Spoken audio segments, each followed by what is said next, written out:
Before you ever see the pyramid, you see what it costs at ground level. Dust hangs over the plateau like a second sky, pale and bitter, turning every sunrise into a dirty gold blur. Future people will look at this monument and call it a miracle.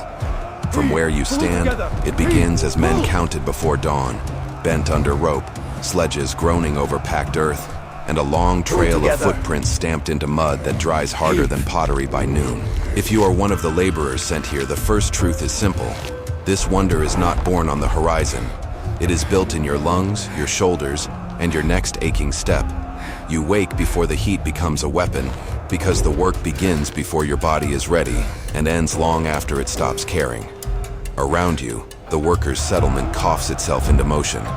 Someone is already grinding grain. Someone is retching from yesterday's dust. Someone is arguing over a cracked bowl as if it were treasure, because here almost everything is rationed, borrowed, patched, or fought over. You sleep on rough bedding in a cramped shelter that keeps out little besides a sliver of wind.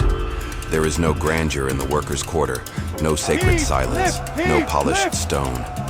Just mud brick, smoke, sweat-soaked cloth, and the stale smell of beer bread from the night before. Nothing here looks like the glory future generations will admire. When the dark is still blue, scribes begin to move through the camp like quiet knives. They do not carry stone, but they count the men who do. Names, crews, absences, injuries, excuses. A missing body means questions nobody wants. An extra mouth near the food jars means trouble. You learn quickly that Egypt runs on measurement as much as muscle. Somebody records the bread. Somebody records the beer. Somebody records the crew that fell behind. Even before the sun rises fully, you can already feel the shape of the day closing around you. This is what forced labor looks like when a kingdom knows how to count. Not neat movie chains, but rations, tally marks, hierarchy, and the knowledge that your body matters less than the schedule. The state can summon labor while the river covers the fields. A broken man is easier to replace than a delayed delivery. Power does not need to shout every second when it already controls the food, the pace, and the punishment for failing both. You would see rank everywhere, not just in titles, but in cloth, posture, and who gets to stand in shade. Overseers wear cleaner linen. Scribes protect their hands. Priests pass with the calm of men who belong near the gods. Officials arrive carrying the stillness of authority, speaking in short sentences that shift whole groups of workers like pieces on a board. You and the men beside you are close enough to history to build it, but too low to own any part of it. The pyramid rises for a king. Your body rises for a ration. The food comes early because it has to. Bread dense enough to feel like a brick in your hand. Beer thick and sour, safer than water that has sat too long in bad containers. Sometimes onions, sometimes garlic, sometimes dried fish if the supply is good and the gods seem generous. Nobody here eats for pleasure. You eat to keep your knees from trembling under a load. You eat because the foreman will not lower the weight for your empty stomach. You eat because hunger on a worksite like this is not dramatic. It is simply the first step toward collapse. Then you join your gang. Not a heroic brotherhood, not a neat line of identical laborers like a painted tomb scene, but a rough team of men with split skin, bad tempers, old jokes, and private miseries. Some were brought in through state labor obligations during the Nile flood, when farmland lay underwater and royal projects demanded bodies. Some are permanent skilled hands. Some are foreigners. Some are punished by circumstance more than law. However you arrive, the same truth waits at the edge of the site. Stone does not care where you came from. It only cares whether you can move it. And then you finally see the pyramid up close. And the first surprise is how unfinished power looks. From a distance, it promises perfection. Up close, it is noise, scaffolding, ramps, chips of limestone, baskets of rubble, wooden sledges, pounding feet, and endless correction. Men are hauling blocks. Men are wetting the sand ahead of the runners to help the sledges slide. Men are levering stone into place with wood that groans like an animal under strain. The monument is not silent. It is a machine made of voices, dust, geometry, and pain. If you want to keep exploring the side of history that glory usually hides, subscribe. The quarry has its own world of misery. If your gang is assigned there, What you see all day is white glare bouncing off limestone until your eyes feel scraped raw. Copper tools ring and dull and ring again. Stone flakes sting your arms. The better blocks are marked and judged because this is not random labor. Precision lives here beside exhaustion.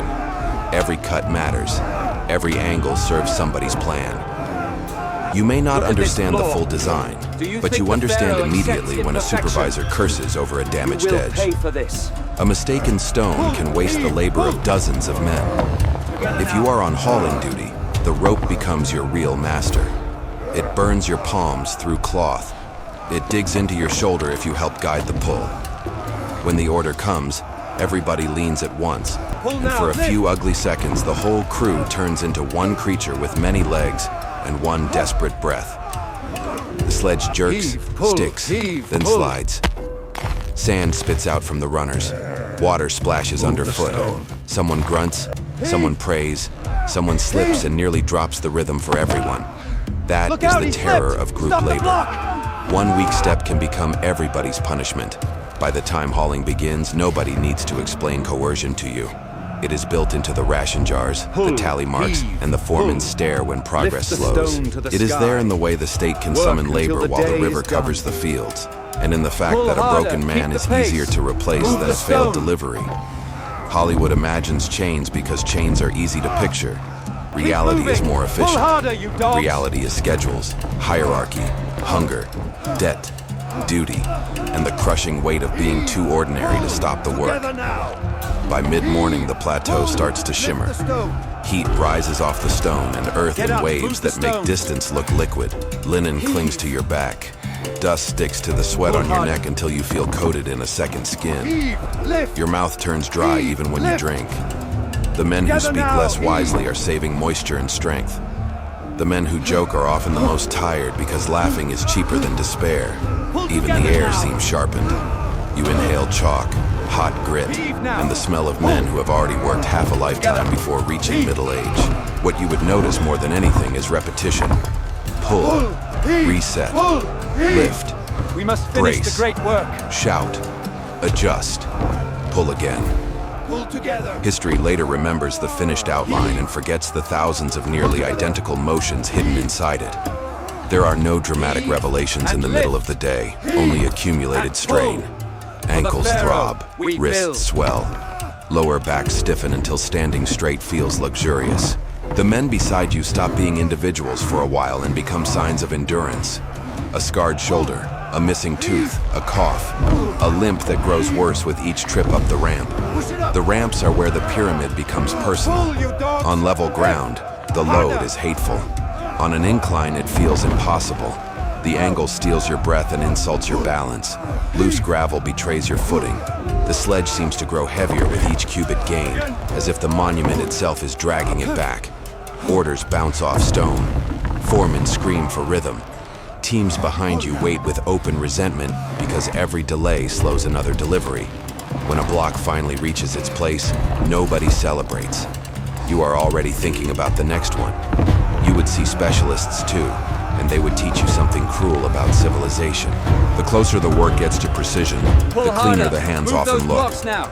Stone dressers, surveyors, tool sharpeners, transport organizers, scribes, cooks, water carriers, healers, priests blessing the royal purpose, officials checking quotas.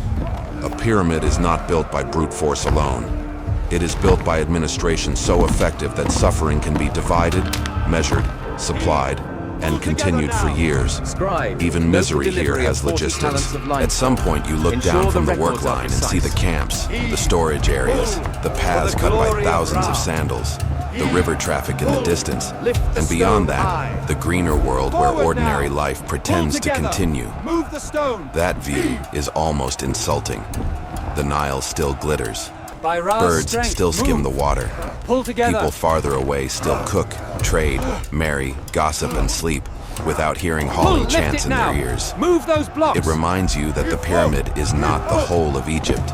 It is the appetite of Egypt, concentrated in one place and fed by everyone below Move it. it faster. And the We king, must finish the before man the for sun whom all of sets. this rises, is almost absent from what you see. Pull harder on those You see ropes. his authority We more must than his finish this face, section by his name and sundown. orders, his Faster. divinity and Move. rituals, his future tomb in every new layer of stone. The strange thing about power on this scale is how distant it can remain while reaching into every meal and muscle you Keep have. moving. You do not need the pharaoh demands standing progress. beside the ramp to Push feel harder, him. men. Put The your pyramid backs is into him, made solid. The labor camp Get up, is the move the shadow block. that form casts on everyone else. There are moments of silence that work feel now. heavier than the He is blocks. finished. You are A not. man twists wrong and cannot hide it. Another cannot close his hand around the Keep rope. pulling. One crew returns Move the short by stone one now. worker, and nobody asks loudly enough Get to be back to the noticed. ropes now. The sight The does not bandages will stop for hold. private It is grief. broken. I It cannot. absorbs it. The pyramid waits A for no healer man. might bind a Move. limb. A friend might carry part of your load for an hour. But the work rolls forward with the cold confidence of something attached to religion, state power, and food supply all at once. Around a project like this, mercy is brief and productivity is permanent. By midday, the bread from dawn feels long gone. Your stomach flattens and tightens. Salt dries on your skin. Every patch of shade becomes political.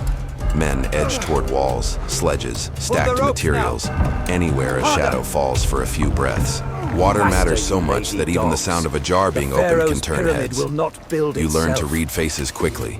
The foreman deciding whether to grant a pause, the exhausted worker pretending he does not need one, the scribe noticing both. On this site, weakness is real, but being seen as weak can be worse.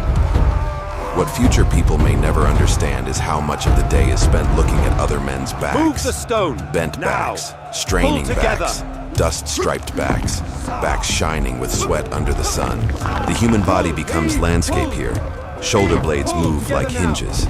Spines curve like hooks. Hands swell around rope and wood until they hardly look made for gentler tasks. The pyramid is often described as an engineering achievement, and it is. But standing here, you would describe it differently. It is a mountain of organized wear placed directly onto the human frame. And yet pride sneaks in where comfort does not. Crews compete. Nicknames spread. Marks are left on stone. Men talk at night about which team moved the hardest block or finished a section faster. Not because the work is kind, but because people will search for dignity anywhere it can survive. If your world is narrowed to labor, ration, shelter, and exhaustion, then being part of the strongest crew becomes a form of wealth. It gives shape to suffering. It turns anonymous strain into a story you can still claim as yours. When the light begins to tilt and the heat loses a little of its cruelty, the sight changes mood rather than difficulty. This is when tiredness turns dangerous. The worst mistakes often come after the fiercest sun, when men believe the hardest part is behind them. Feet drag. Commands need repeating. The ramp is cluttered. Tools go missing. A block that seemed manageable an hour ago becomes treacherous because a crew's timing has thinned. Evening is not relief yet. Evening is the test of whether fatigue will make fools of everyone. You would also see how the dead weight of the monument shapes the living spaces around it. Stores full of grain and beer. Workshops repairing what the work destroys. Pens for animals. Simple chapels. Administrative spaces where men who never touch a block decide how many others will. The pyramid is not a single building project. It is an entire temporary world devoted to one afterlife. That might be the most staggering sight of all. Not merely the size of the stones, but the size of the system required to make stone keep rising. The smell of the place stays with you. Fresh-cut limestone is sharp and dry. Wet sand gives off an earthy mineral scent. Sweat grows sour in linen. Beer mash turns the air thick near the food areas. Smoke from cooking fires settles low when the wind drops. Animal dung, damp reed baskets, old wood, copper filings, river mud brought on sandals. All of it mixes into something no polished museum hall will ever recreate. If you truly stood here, you would not think first about mystery. You would think about breath, thirst, and the taste of grit at the back of your teeth. Sometimes, if you pass near finer quarters or catch a glimpse of elite officials being served, the contrast lands like an insult. Their linen is whiter. These figs are exquisite. Their oils mask the day's You may bring stink. the wine now. Their sandals are better made. Their tasks involve pointing, checking, blessing, recording. Keep moving, the Pharaoh Your demands task involves speed. becoming smaller in the presence of stone, and larger only in the amount of Pull labor harder. extracted from We you. must finish this The block pyramid before the sun teaches a sets. brutal lesson in class without speaking a word. Looking at this divide, what do you think would break a person first here? The labor, the hunger, or the humiliation? The higher the monument climbs, the more clearly you see how far from comfort your own life remains. And still, the worksite has moments that almost feel sacred. Not because it is gentle, but because scale can overpower resentment for a heartbeat. Pull harder, A line or of men taste the hauling in whip. rhythm. A newly set block sitting so cleanly it seems impossible. Survey lines stretching with mathematical confidence across chaos. The sun dropping behind a half-finished face of stone and turning dust into fire. In those moments you understand why rulers love monuments. They make suffering look purposeful. They turn labor into destiny and exhaustion into glory, at least from a distance. But distance lies. Up close, glory has cracked heels and swollen fingers. It has shoulders rubbed raw by carrying poles. It has eyes narrowed against brightness and mouths too dry for speech. It has arguments over bread, infected blisters, coughing fits, and men sleeping so hard they look dead until they move. Pull hard. If you could stand among the workers and see what they see, the pyramid would stop looking like a single clean achievement and start looking like stacked days of survival, each one paid for with ordinary bodies. By the time the sun sinks and the long shadows finally stretch over the plateau, the monument does not look finished. It looks hungry. There is always another layer, another delivery, another correction, another season of labor to swallow. You walk back through the camp with dust in your hair and stone still vibrating in your joints. Fires begin to glow. Someone is muttering a prayer. Someone else is laughing too loudly at something that is not quite funny. The relief of evening is thin, because dawn is already waiting inside it. Night in the workers' settlement is not peace. It is recovery under pressure. Men eat, patch straps, rub their hands, complain, boast, bargain, and stare into the dark. Stories pass from mouth to mouth because words cost less than comfort. Somewhere a scribe is still keeping count. Somewhere a superior is still planning tomorrow's quotas. Somewhere priests are still protecting the royal dream with ritual language that sounds very different from the language of tired laborers lying on hard bedding. One Egypt sleeps under linen sheets. Move faster. Another Egypt sleeps under dust. Wait. If you are lucky, you still have enough strength left to notice the stars. They hang above the plateau with a clean indifference that almost feels cruel. The same sky covers the king's eternal ambitions and your temporary shelter. The same constellations watch the polished ceremonies and the blistered hands that make those ceremonies possible. People later will gaze at the pyramid and ask how such a thing could be built. Standing here, the answer is painfully simple. It is built by turning thousands of human days into stone. So what would you actually see as a laborer on the pyramid works? Not a timeless wonder floating above history, and not the easy fantasy of movie chains clanking under a tyrant's smile. You would see a state so organized that it could gather food, tools, planners, transport, faith, and human endurance into one relentless project. You would see class written in cloth and shade. You would see divinity used as management. You would see how a civilization can produce beauty on the horizon by concentrating discomfort at ground level. And that may be the most honest image of all. The pyramid is real. The achievement is real. The skill is real. But so are the dust-choked mornings, the ration bread, the shouted rhythm, the crowded sleeping quarters, the hidden injuries, and the invisible men whose names never became monuments. If you could look through their eyes for a single day, the structure would still impress you. It would just never again seem weightless. It would look the way history often looks up close, magnificent above, miserable underneath, and built by people who had no choice but to keep pulling. And if you want to step into another chapter of history where power looked glorious from afar and merciless up close, there's more waiting on this channel.